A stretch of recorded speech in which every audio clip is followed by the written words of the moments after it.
Dapat ang ating gobyerno nakatutok sa economic problems natin, hindi puro politiko. Sa mga sandaling ito naman ay makakasama natin ang isa sa mga ating guest, si Retired General Carlos Kita, Governance and Policy Expert. At ito'y pag-uusapan naman natin ang mga isyong nangyayari sa ating bayan, lalo na itong mga nangyayari sa oil crisis situation. Magandang umaga po, Retired General Kita. Welcome po sa Pulso ng Bayan with Carlo and Admar. Good morning din, Pulso ng Bayan. At good morning, Carlo and Admar. Ayan po.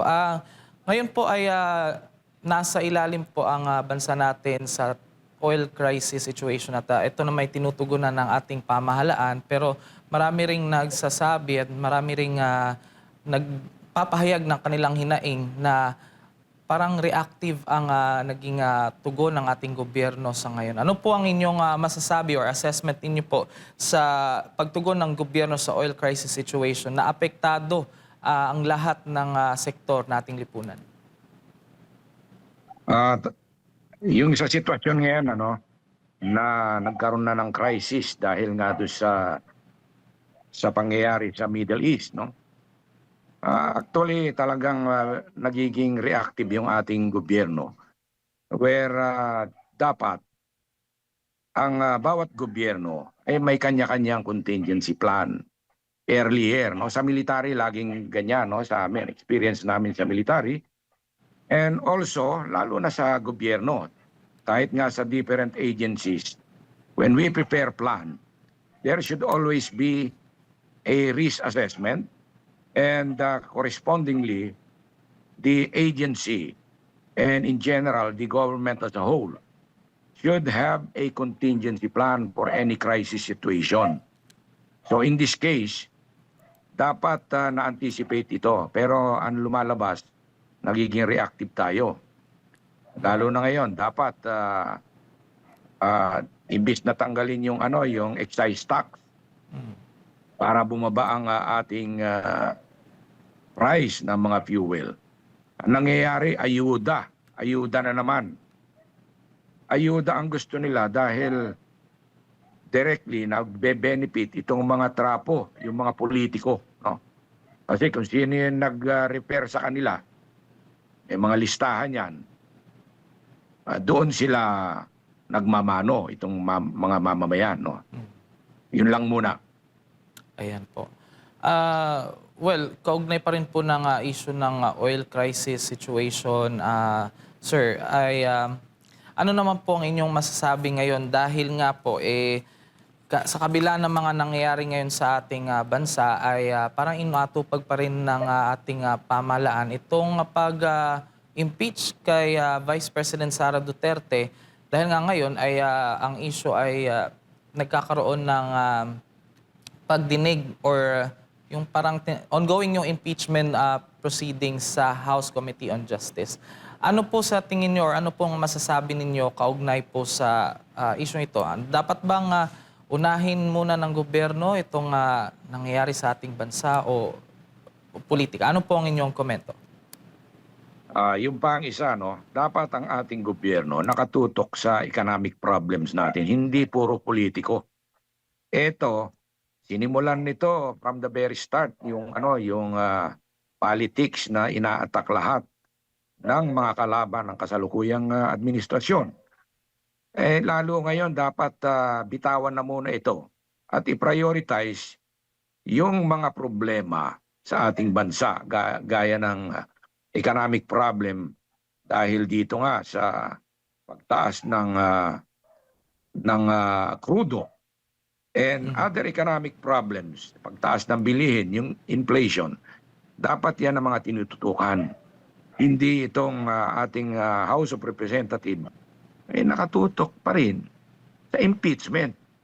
Isang bagay, dapat hindi ko sinasabing itigil nila dahil ano naman yan, pwede siguro lang ituloy, yan, pero bigyan nila ng mas tuon yung mga socio and economic problems natin na napakalaki lalo na ngayon na baon tayo sa utang.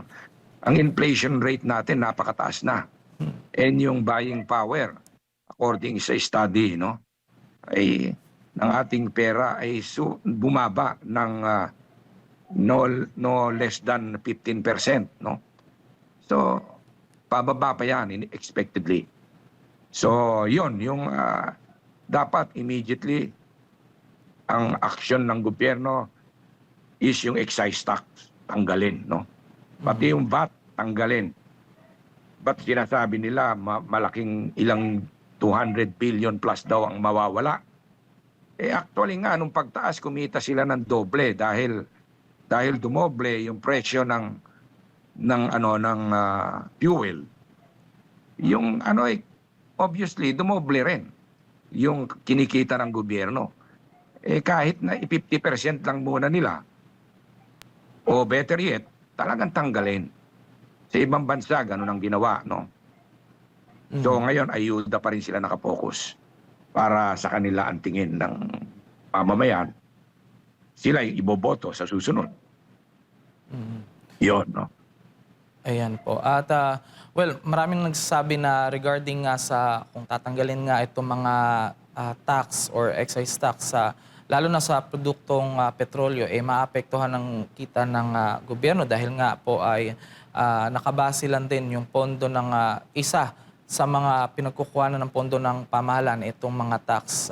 Sir, ano pong inyong, kung pagbabasihan po, kung halimbawa tatanggalin po itong excise tax, saan po kaya pwedeng kumuha ng pagkukunan ng pondo ang gobyerno? Alam mo, simple lang, no? Kasi sa bawat taon ng sa budget, no, yung budgeting, ang assessment ng mga talagang expert dyan sa pag-analyze ng kung saan napupunta yung budget. Ang estimate nila ay hindi bababa ng 1.5 trillion ang nawawala o leakage sa ating budget dahil sa korupsyon, dahil sa pagnanakaw. And halos lahat naman tayong mga mamamayan, alam na natin yan, no? So, doon lang tanggalin lang yung pagnanakaw Makakapag malaking bagay yung 1.5 trillion at the very least, no? Although sabi ng iba, lalo na yung mga nakakausap pong mga economists, yung mga may alam sa banking, sa gobyerno. Galing ako sa gobyerno. Yes. And hindi lang ako, but sa aking mga kaibigan, nagtatanong ako, yung iba nga, ang estimate pa nila is 1/3 of our annual budget, no, ay napupunta sa corruption. Biruin mo yon. Ngayon ay 6.7 trillion tayo. Isipin mo yung 1/3 nun is more than 2 trillion. Isipin mo yan. So, gaya ng sinabi ko kanina, kung palang sa excise tax at VAT na kinukuha sa fuel, no? Yung palang dahil nagdoble nga, dumoble agad ang kita ng gobyerno doon. Kahit tanggalin lang 50%, hindi na yung ayuda. Doon palang malaking bagay na. At hindi lang yung mga yung sa mga public utility vehicle, no, yung mga tsuper, ang makikinabang, kundi lahat ng mamamayan. Dapat ganun yan, well distributed ang benefits, no. Although meron din naman, kaya nga meron tayong distributive policy. In this case, dapat ang makikinabang hindi lang ang mga tsuper, kundi ang buong mamamayan.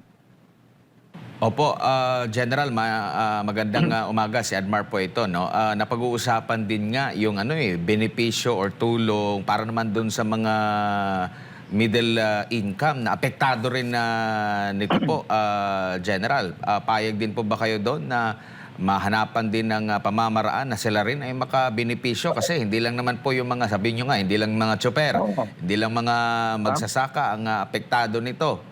Lahat ng siguro mga hindi lang apektado nito yung anak ng mga tiwali at mga korap na mga opisyal kasi may pera sila. Tama ka doon, no? Actually, yung sinabi ko nga, yung sa removal of the excise tax and the VAT in itself, doon sa petroleum products, ay makikinabang lahat. Pati yung mga korap makikinabang, no? Pati yung mga anak nila, anak ng mga politikong korap, talagang makikinabang din. So lahat, well distributed ang benefits kung gagawin ito. Samantalang kung ayuda lang, ang nakikinabang lang dito, yung ilang mga selected individuals, yung mga driver ng PUP, no? Mga public utility vehicles, tricycle drivers, at yung mga politiko na nag-refer sa kanila. And immediate na benefit sa mga trapo, sa mga korap na politician dito dahil sila yung nagpalista dyan, no? Siyempre, sa kanila nagmamano itong mga makikinabang. So sa susunod na eleksyon, makikinabang na naman sila. So mali po yon yung ayuda concept ng ating gobyerno, nitong administrasyon ito. Maling-mali. Dapat hindi po tayo ganyan. Dapat po pinag-iisipan yan bilang isang policy expert ay talagang dapat ang i-apply dito yung distributive policy na tinatabag na yan ay tinitignan na dapat doon sa lahat. And in this case, hindi lang po mga tsuper ang dapat nakikinabang dito. Dapat nakikinabang ang lahat ng mga Pilipino, lalo na yung mga negosyante, yung mga nagbabiyahe, gumagamit na sarili nilang sasakyan, papuntang mga kanilang trabaho. Yan po, no? Kaya dapat dito, lahat ng Pilipino, by removal of the excise tax and the VAT doon sa petroleum products, ay makikinabang. Opo. May mga aral po ba na dapat matutunan ang kasalukuyang administrasyon sa nakalipas na pag-handle ng nakalipas na administrasyon sa COVID-19 pandemic, General? Ayun, no? Kung i-compare natin, no? Although iba yung sitwasyon dahil COVID yun. Pero just the same, that's a pandemic, mas matindi nga yun, no? And in fact, lahat affected. Doon, maganda ang ginawa ng ating former president. Nagkaroon siya, nag-create siya ng different committees, nag-create siya ng different task force. Meron pang ang task force, yung dating, yung secretary ngayon ng DPWH, dinesignate nga siya, no? Na doon sa Vaccine czar. pag-address Opo. ng mga medical needs, no? Kasama siya doon, yung response sa COVID, sa pandemic. Si Secretary Vince Dizon. Naging boss ko yan dati, si Secretary Vince Dizon. Nung ako'y Executive Vice President for Corporate Services ng Bases Conversion and Development Authority. Talaga pong umaaksyon yan, no? Nung panahon ni FPRRD, no? Ay talagang may iba-ibang task forces na na-create.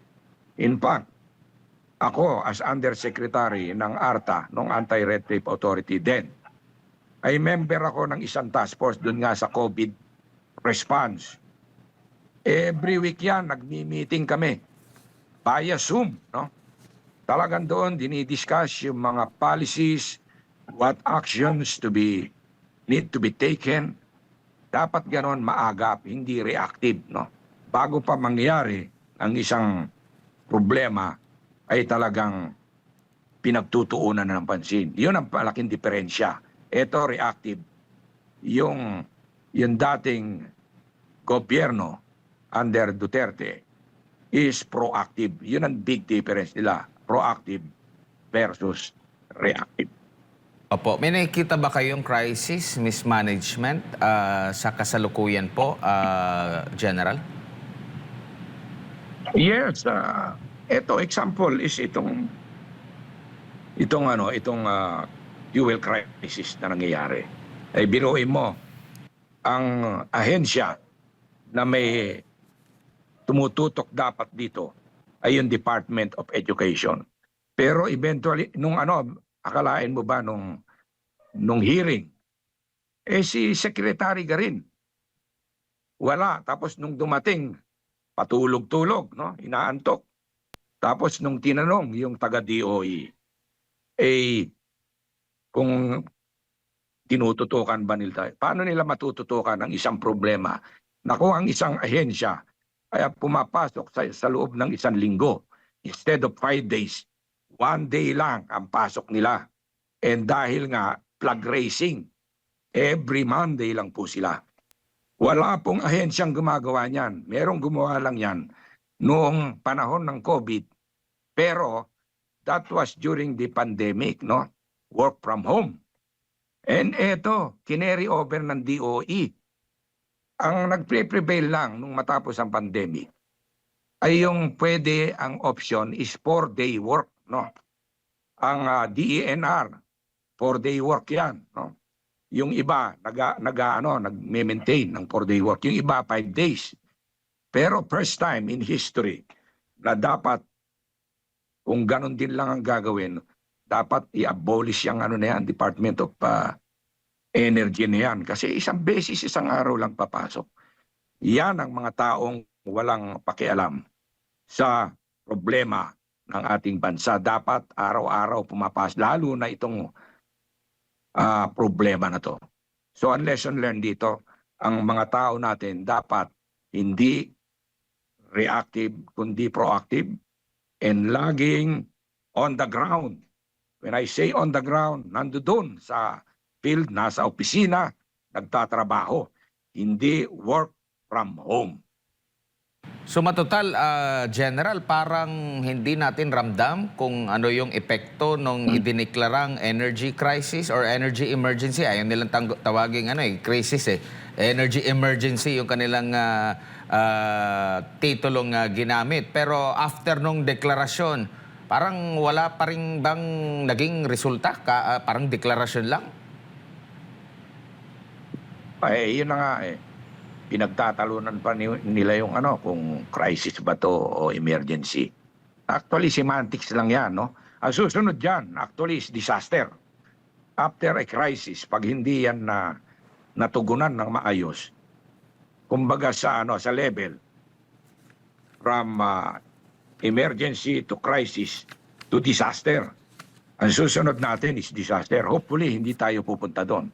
But pwedeng mangyari yan kung patuloy na ganito ang reaksyon ng ating mga nagmamando sa ating mga ahensya. Actually, nung nalaman ng tao na once a day lang pumapasok ang Department of Education, which is every flag racing lang, dapat ang ating presidente biglang nag-issue yan ng directive. Henceforth, lahat kayo dyan, 5 days a week, nasa opisina. Ganon dapat ang immediate action ng ating presidente. Para ipakita niya na talagang tinututukan ang mga problemang ito. Paano kikilos yung mga taga-DOE kung once a day lang yan papasok? Kalokohan yon. Walang ahensya or any corporate or company ang magsusurvive pagka ganyan. And in this case, itong DOE, walang mangyayari sa atin pag ganyan sila magtrabaho once a day lang. I don't know kung binago na nila yan, no? Pero inamin mismo nila yan sa hearing. General, meron pong ceasefire sa US at Iran. Paano po kaya sasamantalahin ito ng gobyerno? May mapapala ba ang gobyerno ukol dito? Ano bang mga hakbang na dapat po nilang gawin? Alinsunod din po dito? Well, of course, to take that window, no? 2 weeks, although lately nagkakaroon na raw ng mga ceasefire violation, no? And it could lead to the immediate collapse of that ceasefire. Nevertheless, kung sakali mang magtuloy-tuloy itong ceasefire na to, 2 weeks, ito yung mga panahon na talagang yung ating mga government official, yung sa Department of Migrant Workers, no? Yung ating foreign affairs, ay sinasamantala to sa pagpapa-repatriate ng mga iba pang naiwan na mga Pilipino doon, no? Ginagawa ng paraan dahil siyempre with this window ay makakalabas sila doon. Pangalawa, dapat din ito yung period na talagang nakikipag-usap sa Iran o sa iba pang mga bansa ang ating gobyerno, although based on the news, no, ay ginagawa naman nila to. I don't know kung reality yon. Kasi sa ngayon, halos lahat ngayon ng nilalabas ng ating gobyerno ay through ano lang, parang management by optics sila. Hindi mo mapaniwalaan kung sino ang nagsasabi ng totoo o hindi. Laging bukang bibig nila ang nagsasabi ng fake news, yung mga alam perceive nila na hindi sa kanila. Binabaliktad nila actually, no? Pati yung mga nagsasabi ng totoo, yun ang kanilang kinakasuhan. Yung 18 Marines na lumabas, pinalalabas nilang walang credibility. Kine-question nila, paano nila malalaman na walang kredibilidad kung hindi nila iimbestigahan? So dapat sinasamantala to ng lahat, no? Opo, huli na lang po mula sa akin kasi nitong mga nakalipas na mga taon, nakita din natin ang sumama na relasyon po ng China at Pilipinas. Maraming mga akusasyon, batuhan ng mga salita sa kabila po ng mga katotohanan na malaki pa rin ang tulong ng ibang bansa. Mas maganda pa rin na ma-open po ang Pilipinas at maging friends to all sa iba't ibang bansa para sa panahon ng pangangailangan, yung interes ng Pilipinas, pwede tayong makahanap ng mga katuwang. Pero ngayon parang nabibigyan na pa nila ng ang kahalagahan ng atin pong mga kapitbahay po, lalo na sa panahon po ngayon dahil yung nag-umpisa ng gulo dyan po sa gitnang silangan, wala naman atang naitulong din sa atin. Sa panahon po ngayon, maging yung kanilang mga citizens nga doon, nagre-reklamo kasi napakalayo nila doon sa giyera, pero apektado sila sa naging epekto po nito, General. Yun na nga masakit, no? Like, I'm not saying na dapat maging pro-China, pro-US tayo, or whatever. Tama po yung naging policy nung nakaraang administration. Kasi noon, we are friends to all. Hindi tayo nakikipag-away sa lahat, no? At mag-cost, kinakaibigan natin sila. So yun yung independent foreign policy na dapat ina-adapt natin. Ngayon, kung kinakailangan na dahil nga sa krisis na ito na nangyayari, na pwede sanang makatulong ang China dahil sila mismo ay bebenta ng oil sa ating mga neighbors, no, Asian neighbors. Tayo ay mukhang ini-ignore. Dahil nga sa yung mga nakaraang policy statement natin, hindi naman dapat na nakikipag-away. Okay lang na protektahan mo ang soberenya mo, tama naman yon, yung move na yon. Pero it doesn't mean na makikipag-away ka. Kasi ano yan dapat friends tayo ng lahat. But anyway, hindi pa naman huli yan. Dapat i-maintain lang yon, maging kaibigan natin yung ating mga neighbors. I'm not saying na lumayo tayo sa US. Instead, palawakin natin, paigtingin yung ating relationship sa iba-ibang bansa. Para in times of crisis like this, ay marami tayong malalapitan. Ayan. Maraming salamat po, Retired General Carlos Guita, isa pong governance and policy expert at pinapag-usapan po natin nga ang tungkol sa mga issue at krisis na nangyayari sa ating bansa. Maraming salamat po. Maraming salamat din sa inyo lahat. Mabuhay kayo. Ayan.